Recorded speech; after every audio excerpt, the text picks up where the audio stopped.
to introduce the man we call CEO, our CEO, Mr. Neil Young.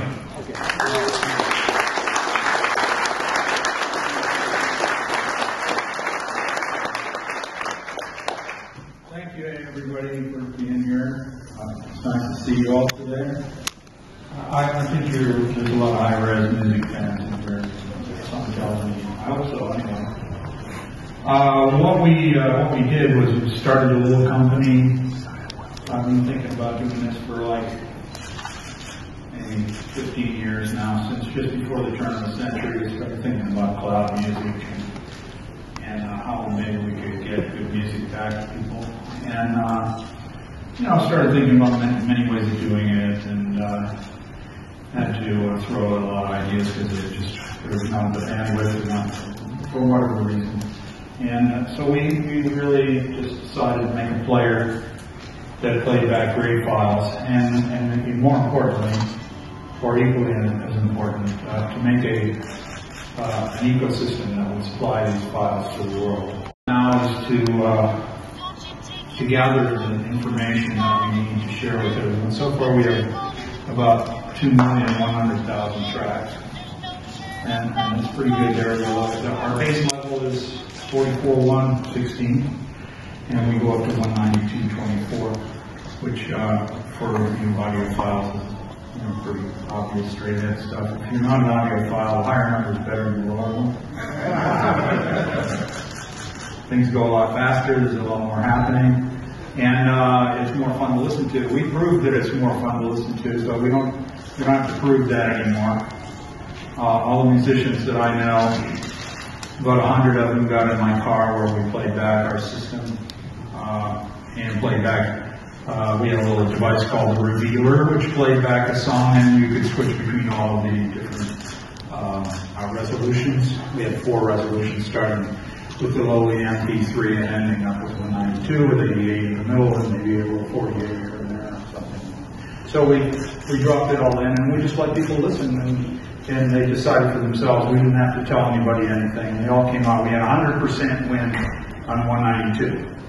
Over 96, over anything else, over any compressed files that were supposedly going to play back in 192 quality and could come close, but they really didn't come all the way. For some scientific reason or whatever, I can't explain why musicians all like what some scientists say you can't hear, but that's okay. The main thing is musicians can hear this. Musicians are in the studio, they make their music. That's why I did this, because I love what I hear. I want the music to make you feel. I want you to have goosebumps. I want people to cry, laugh, feel emotions. And technology's challenge is to make life better. And that's what technology is here for, is to improve life. And so this is our little effort at doing this with music, which is unfortunately, well, everything else is getting better, more or less, depending on how much marketing you can eat. Music got worse. And not necessarily the guys playing and singing or the women singing and playing. Just the audio quality went down. We started with vinyl, that was good. You all know this probably shouldn't even bother telling you this. I'm trying it anyway, because I got to fill a little time here. We had vinyl, then we went to CD. Man, that was an amazing drop. It was like, what happened to the air? Where did it go? What happened to the magic? What happened to the warm fuzzy feeling when I listened to this? Well, I'll tell you what, some people thought CDs were better because you could play them louder. Because, the vinyl phonograph will pick up the sound of the speakers nearby and start feeding back. So there was a limit to how much you could do. So people for a while thought that it was great that you could play it as loud as you wanted and hear the kick drum really loud with all the bass, and it wouldn't disturb the system. So, producers like Mutt Lange and people like that, they bought into that, and it's great. It had a reason for being there. But really, why do that when you could do better than that and still have that? Like, CD is one thing, it's not going to feed back. It doesn't skip like a record, but it makes its own kind of thing. I remember when everybody said CDs never skip, they don't have any. Then I got a CD and it did that thing it does. That was funny. So, that was good. I filled a few seconds with that. I'm trying to, have a big opening speech and tell you how much I love this, because it really means a lot to me. And people ask me, why is Pono important? And do we need high-res music? I really don't know. I can't tell you. All I know is that for me, it's I can listen to music. I can listen to music again. I didn't listen to music for the last 15 years because I hated the way it sounded, and it made me pissed off. And I could not enjoy it anymore. All I heard was what was missing. And it sort of drove me crazy.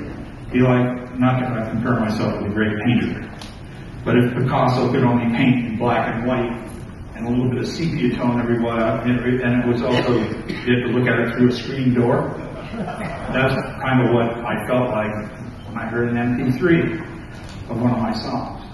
And so I really wanted to change that. And I talked to my friend Mark Benioff several times about it, and we brainstormed about it over in Hawaii and talked about different ways and everything. And then he introduced me to a few people, and slowly I started putting together a team, and we tried different people, and people came and people went. People had promises that they could deliver things that they could never deliver, that we could never hear.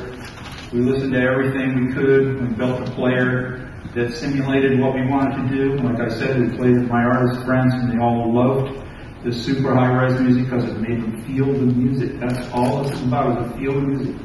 And, wherever you get it, wherever it comes from, we're all together here. You see all these names of all these HD companies around here. Everybody wants the same thing. We all want it to be better. So we're all in the same boat. There's nobody putting anybody else down and saying they're better or worse. We just want good music.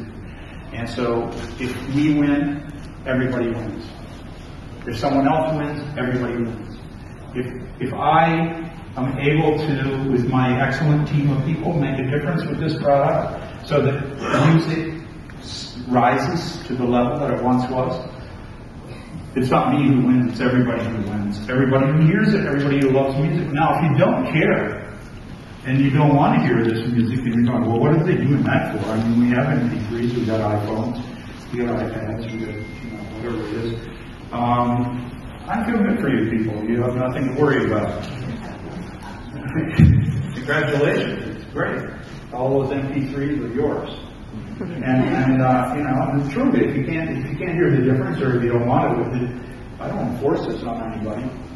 I just think that what we're doing is we're going to play real music for as many people as possible, and when they hear it, they're going to go, what is this? What is this thing? What is it? How come it sounds like this and my music doesn't sound like this? And we're going to just let that take its course. This isn't it's not a thermometer or a door opener or some sort of remote control for anything. It's music. So we don't have to have success in 3 hours. We don't have to make the biggest news of the world and have a huge success and run away billions of dollars and retire to somewhere in 6 months. We just need to slowly absorb the possibility of letting people hear real music through a real music player, a dedicated music device designed by one of the geniuses of the audio industry, Charlie Hansen. The inside of this thing came from air, acoustics, and I just think that when people hear this, they're going to love it. Everybody who I've played it before loves it. I love it. That's the most important thing. I don't really care. I can't help it. It makes me feel good. And I plug this into my car, I plug it into my stereo system, I plug it into my balanced earphones. I play it, you can listen to a couple of phones at once on this thing. It fits in your pocket, regardless of what some people say that a triangle can't fit in your pocket. I've never heard that before we took this out. This is designed by a guy named Mike Nuttall, who designed the notebook and the mouse. So he likes dedicated devices. He loves this little device thing. This is all this does is play music. We just have one thing to prove. Music. Play music. What song do you want to hear? We also have a different approach to how we do it. We're not the iPod, even though Steve Jobs and Apple pioneered this kind of thing, and we owe them great debt of gratitude for opening the door for what we're trying to do. As I'm convinced that Steve would be doing right now if he was still here, because he listened to vinyl in his own house when he went home. Had a nice setup in his living room. I just think this device and what it does is important for civilization. I think it's important for us to preserve our art. This encourages people to preserve the art of the ages, the music that America is, is the center of the culture of recorded music in the world. And we have a responsibility to preserve this in a way, like if you walked into a museum and you wanted to hear any recording ever made forever, for as long as time goes on. We have a responsibility to try to do the best we can to make it sound as good as it sounds. Not just so people like you and I can listen to it, but what about the people who, after we're all dead? We're gone. What do they got? They have to be able to hear it somewhere. So if we stopped at the age of the MP3 and just said, okay, everybody gets to listen to MP3s for the rest of the time, that's not going to work. So that's why we did this, to preserve the history of recorded sound and the arts, rescue an art form. So you can imagine what happened to me when I walked into venture capitalist room and said, we want to rescue an art form. Would you like to invest? So no, that never happened. We couldn't have that. That didn't work. So this has been a long haul for us. We did everything ourselves. We went to the people. We had the people, like Kickstarter. Do you want to help us get this going? We need $800,000 just to keep ourselves going and pay a few people to do a few things. It's going to take us a long time. We raised $6.5 million or something like that. And we blew the doors off of it because of the people, not because of any venture capitalists, not because of anybody, just regular people who understood that we were going downhill with sound quality, and they remembered. A lot of the people in this room were maybe my age or a little younger, hopefully, they remember this quality. They remember the feeling of listening to real music, and they're listening to it in your home, or sharing it. Sharing music. Sharing is a very important thing about music. It's an experience that we all feel, and we feel it together as a unit. If you have 20 people in a room listening to some music and it's blasting on the speakers, that's great. Unfortunately, the MP3, not to put down the lowly little MP3, is struggling along and it's done well for itself, considering it was developed for music on a dial modem. We just can't. We just couldn't stay there. So we built this thing, and it sounds great. So now we're launching. We got a store. We got all these songs, like I just told you. It's like an iPod. It's the same as an iPod, except it sounds like God.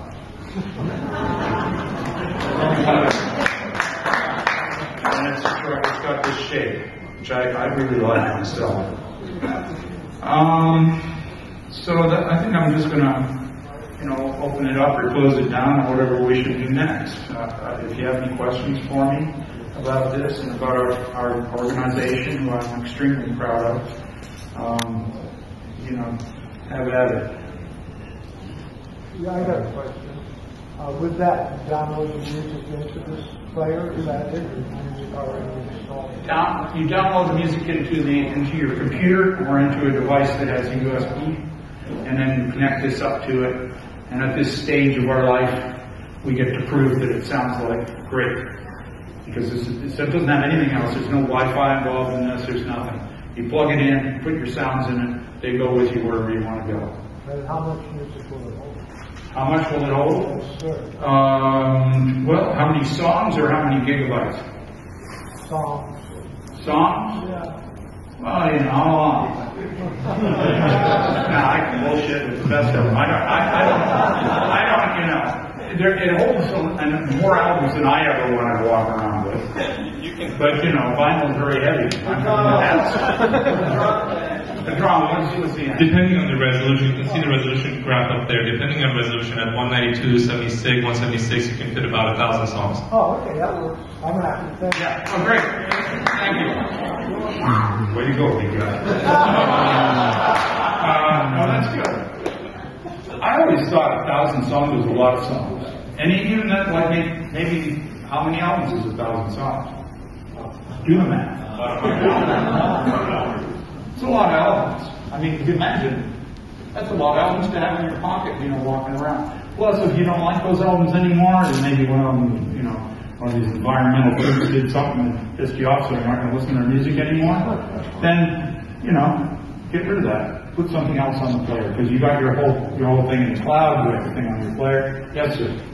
So the music industry, as you know, has been going for streaming services, subscription or ad-based services, you know, for the convenience factor, you know, being able to dial up whatever you want to listen to. How do you think?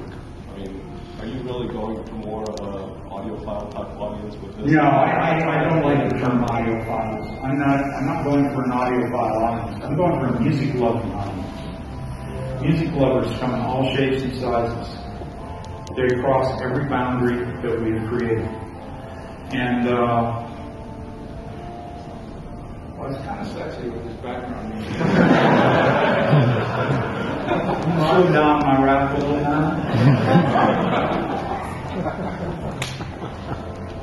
You're not necessarily going to make this a mass product, but you have an idea of the demand and how much you're going to manufacture. We would like to make as many as we can sell. And that's, you know, that's it. I don't have any numbers. I'm only interested in the sound of music bar. That's the whole deal.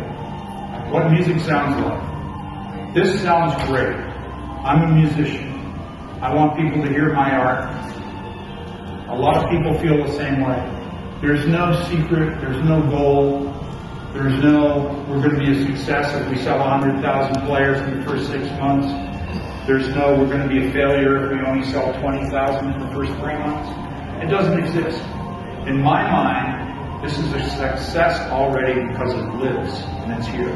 I'm not a marketing genius guy. I'm just a guy who loves music. So I want to make sure that people like me have something to play this on. And then if they want to talk to their friends, they can do it. That's our marketing plan. We have no money. So we have no marketing. Only word of mouth. Only ear. However, what do you hear? What do you feel? It is available at Fry's Electronics starting this coming Monday, and 80 other retail outlets all throughout the country, both high-end audio stores and record stores. Both online and in the real world. Fry's is for real, I mean, everyone will have players. And the 80 retail outlets that we have, which is all across the country, all have players to sell. Yeah, I think you have a list that was handed out of all our retail partners. It's not available in Canada yet, but it will be at the middle of 2015. That is a crime. I'm sorry you asked that because you hadn't told Neil yet. We don't know what my life's like after this is over. No. Yes, sir. Now we're Neil Young and vocals. You're releasing music in a variety of formats. It's vinyl, CD, you have DVD audio, especially a beautiful mix of Harvest. And then you issue the greatest hits with a higher res version, right, on the other disc. Yeah. And then you finally, which I think a lot of people in audio thought was groundbreaking, was the Blu-ray release of the archives. Yeah. Which really pushed it. And so I'm kind of curious how you view this transition as getting back to the audio quality that you want and what this represents over those kind of steps. Well, Blu-ray is super clunky. It's like a disaster for the audio because it's so complicated. First of all, you have to have a Blu-ray, and then you have to be watching the screen. Yeah, it doesn't work, but it sounds great. And then the funniest thing, you know, if I can digress, funny thing that happened with DVDs and DVD audio and Blu-ray and all that 5-1 sound, we finally realized, hey, we could have pretty good digital sound. They presented it as 5-1. Wow, surround sound in your house. What a disaster.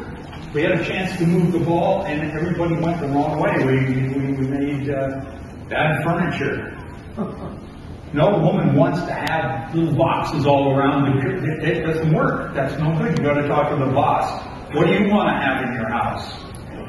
Women decide what is ultimately going to be in that house. I mean, there's very few men make the final decision when it comes to what's in the living room. So if you want to listen to some sounds in your house, stereo is good. We could have done stereo and done 192. Instead, we lowered the resolution and tried to have 6 speakers or 6 channels or something. So anyway, that was a derailment of our early effort at moving it up. And it happened because we didn't make Blu-rays that played like Walkmans. We didn't make Blu-rays that were convenient. That you could, and we could have. They could have worked just like Walkmans. You didn't need all that stuff. We could have had Blu-ray audio devices and everybody could have been listening, but it didn't happen. And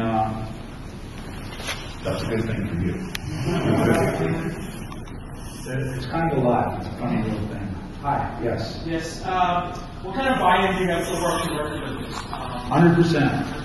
100%. So it's going to be new music and old music as well? Everything. Yes. Now, some record companies are more cooperative than other record companies. Some record companies have skin in the game. Some have skin in another game. But basically, they're in the music business, and I'm a music guy, so they know I'm for them. I don't view them as an evil artifact like the Silicon Valley crew to a great extent viewed the record companies, because the record companies are different. They're different. They're not like tech companies. This is not a tech thing. This is a music player. You know, so I lost track. Yes. Young lady here. What about the MP3s that we already have?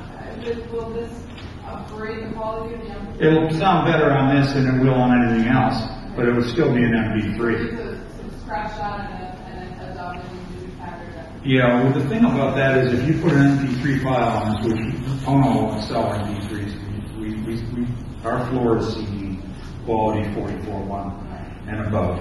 But if you put an MP3 on as a file, it would sound better than listening to it on anything else. Because this is an audio player designed by Audio Genius to sound great. And it's verified by musicians who love music that this does sound great. And you know, what sounds great? Who knows?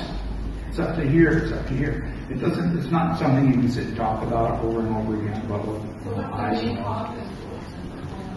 content source? Where's this high quality music? PonoMusic.com. You're leading me into saying that, right? I'm not a natural marketing genius, but I think you're right. You have to have a place to go to get the music, and we try to make one. And we know that the music that comes out of PonoMusic.com, it'll light a little light on this, verifies that this is them, that we certify this music as being what we say it is. If we say it's 192, it's not 96 twice. Provenance is important to us. We want to sell what we say we're selling, not something else. The math doesn't work. You can double something up, that doesn't mean you have twice as much. It means you have 2 times what you had before exactly. So we want you to have before twice, not twice as good. So we don't do that. We want it to be pure. We want people to understand when they see the Pono name, it means quality. And are we going to make mistakes? Are we going to make mistakes? Yes. There's probably only 6 of us in our company. We've done a lot. We put this website together. We put together this J-River selling device online and customized it for Pono as much as we could with the money we had. We built this player. We went through iterations with this player with different audio companies and settled on air acoustics. So we're powered by air because to me it sounded the best. Neil, can I add something to this? We sell FLAC, which is an open standard. It plays on all devices that can play back FLAC. But our standard, which is basically open standard for Pono music, is FLAC. The player plays all digital, a variety of digital music. So it doesn't have to be from our store, it can be from elsewhere, it can be RIP CDs, it can, your music, even MP3s sound great. So it's not limited just to what you buy in our own store. How big is the library? Neil mentioned over 2 million tracks from the big 3 labels, and now we are ingesting independent labels and aggregators. Yeah. We're only about halfway there right now, but we're growing pretty fast. We have a little calculator on one of our web pages that shows how fast we're moving. Yes? So 2496 file on a Pono player or on your website, any different than the 2496 file that I can buy anywhere else? I don't know what the 20. I don't know what the 2496 file that you would buy if anyone else is, but I can say that ours will be a true 2496 file, and it will be the best one that we can get. And we listen, and we know. And if somebody tells us there's something inferior going on with this, we act on it. If we find flaws, we straighten them out. And we're constantly trying to make that 2496 file, if it happens to be from an analog master or something like the Beatles, we are pressuring those artists and their record companies to move up to 192. And we're telling them that we will pay for the master to move it up. So we're trying to improve the music experience to the maximum it can be. Yes? What's the suggested retail price of this product? For this, $3.99, until we figure out some smooth way to put it in a big box and sell some earbuds, and we'll charge $100 more. We have to live. We have to eat. Yes, sir. What number of those 2 million tracks are high res? Are they all high res? No. First of all, here's the way I look at this. All of our tracks are high res. When you look at what's out there now, that's all low res. Aside from HD tracks and a couple of smaller places that circulate it. In the world at large, the standard is still MP3. That's what you can get easily and play back and walk around and enjoy. Our floor for high res is 44/116. That is our base. Everything else we sell is above that. Our mission is to improve the quantity and quality of high res music. We want more high res files. We constantly pressure the record companies. We constantly pressure the librarians. We talk to them. We work with them. We find out what the most popular records of all history are, and we start with that, and we try to bring them back. Right now we're working on, and will have, the complete Bob Dylan collection at 192. And we have other things like that we're working on. Our Miles Davis stuff is really great. We've got some beautiful things coming. Hope to have 196, 192 of Thriller, which is one of my favorite records. But I'd like to really hear it in the digital domain as well as possible. And there are also a lot of hiccups that happen because we're in a place that no one has ever been before, where we're ingesting these high-res tracks and we're trying to move them into our player and into our ecosystem. So we found out that record companies sometimes have 4 different versions of every album, all the different resolutions. So sometimes now we're carving our way through where we got a 192 track, but for some reason it's being presented to us as a 44/1. So we have to go back to every one of those, go through. It's a lot of work to do this, but it's a labor of love. Yes, sir. What's the story behind the name? Pono is Hawaiian for righteous, the one, the source, the true thing. That's what we do. Yes, sir. Do you have a particular favorite album that you've listened to on Pono recently? Well, I like Jimmy Reed, Rockin' with Reed. I thought that was pretty good. Even though it's 44/1, it's just chomping out of the player. And that's another record. I want to get back to VJ Records and whoever owns them now and bring that up to 192. We can always go back to these analog masters and remaster them. There's nothing to stop us from doing that. And even if it's an analog copy that has been an EQ copy of a master, then we already have the EQ and everything. And even though it's a second generation analog master, it's still going to sound better than a 44.1 of probably the same thing, if we can do it at 192. So that's something we're constantly trying to do, to improve everybody's listening experience and raise the bar. Our bodies are so alive with sound, with what we can perceive and what we can feel. I mean, it's like no different than eating. If you have good food, you feel great. It makes you feel good afterwards. You have a good meal, and if it tastes great, that's good. And so you have different experiences with food. It's the same thing with music. That we are very sensitive beings. What I hope will be a revolution around this, especially artists.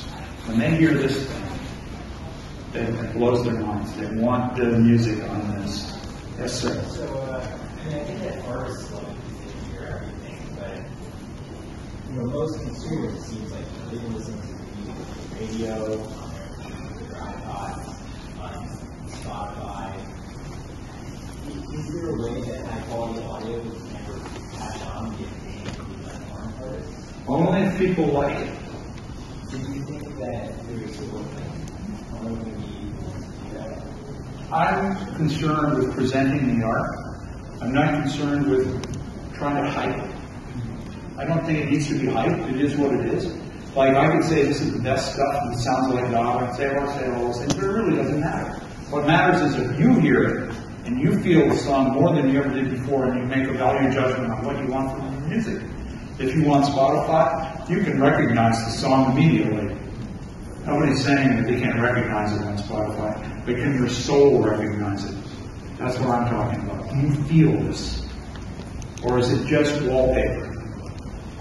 That's what it is. So yeah, all the kids are out there that listen to iPods and MP3s all the time, and they don't really know what this is.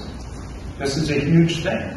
It's been 15 or 20 years since anybody's heard anything like this in a new product. So we have to educate, but we don't want to educate. That's not, we just want to play music. People love music, they'll talk to other people, say, wow, listen to this thing. That's what I'm counting on, because I believe in the quality and I believe in the beauty of a truly great recording being played back by a master designer of electronics, and that's what we do.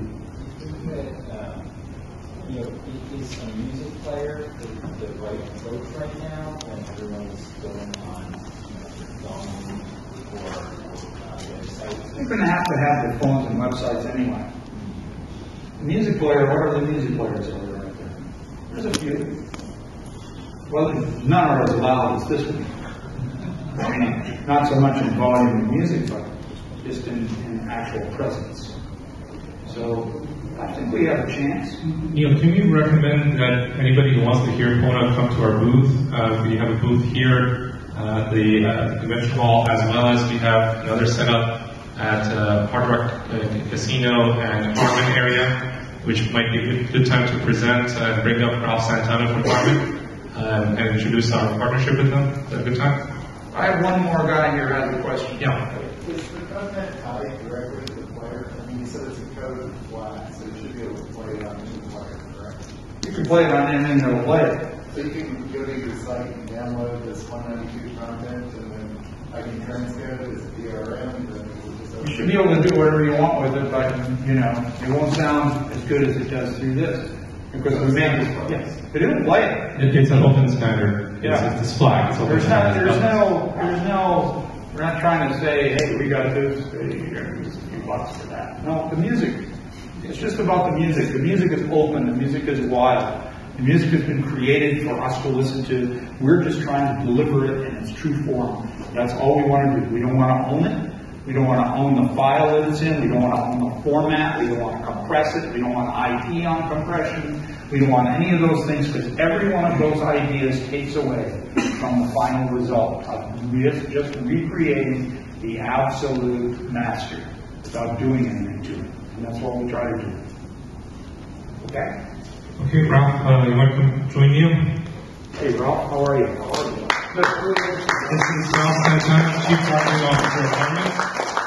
Ralph is obviously is from Harmon, and we're talking and working with Harmon on bringing Pono to automobiles, because Harmon makes great systems for automobiles, and they're in a great amount of automobiles, and I love listening in my car. And their speaker system with this technology is going to blow your mind. You'll never want to get out of your car. That's right on point. I just want to say one thing. I've always asked not to be the corporate guy standing next to the cool rock legend on the same stage. That's okay. We are indeed collaborating with Neil and Pono on ways to bring Pono specifically into the automobile. For those of you who aren't familiar with Harman, some of our brands include JBL, AKG, Harman Kardon, Infinity, and we have the same sonic. What's that other? There's one more brand. The name. Gravel. No, there's another one too. Western. Yes. Yes. Got about 18 of them, so I'm going to rattle all those five as well. So we run the gamut, and we've got that. We have the same sonic destination as you, which is bringing that perfection, bringing that high fidelity back. You know, one of the unintended consequences of technology and mobility is exactly what Neil was talking about, which is the degradation of sound quality. So we were on a journey together, and we've got the consumer devices, but the other frontier is automotive. I mean, this is where consumers really experience music in their own private setting. So, what's going on with the Pono player is revolutionary in terms of a consumer device, and we're going to collaborate there. But in addition to that, how do we bring this passion and this feel and this vibe back into the automotive vehicle as well? So we're just happy to be here with you at CES.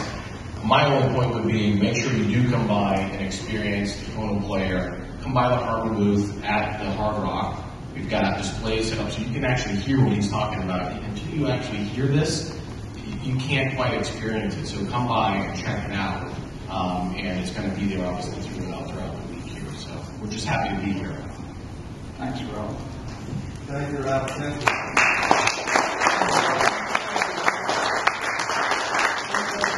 Thanks, everybody. Thanks for coming.